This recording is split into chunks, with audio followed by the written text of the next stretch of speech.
Welcome to Penrose Learning, where we make understanding easy.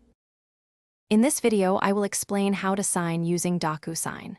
First, open the email from DocuSign that contains the document you need to sign. Look for a prominent button, usually labeled Review Document, and click it. Before proceeding, you will be prompted to agree to use electronic records and signatures.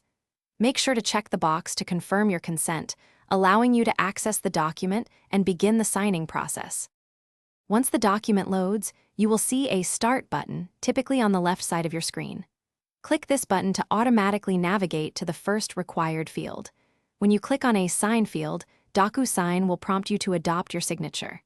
You can choose from several pre-selected signature styles, or, if you prefer, draw your own using your mouse or a touchscreen.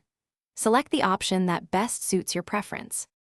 After placing your signature, you might encounter other required fields, such as initial boxes, dates, or text fields for information like your title. Use the navigation arrows, often found on the left or right side, to move efficiently between these fields. It is crucial to fill in every required section accurately. Take a moment to review the entire document thoroughly to ensure all information is correct and complete before moving to the final step. Once you have completed all the necessary fields and reviewed the document, locate and click the Finish button, usually positioned at the top or bottom of the screen. DocuSign will then process your signature and send you a confirmation email. This email will typically include a copy of your newly signed document, which you can download or print for your personal records.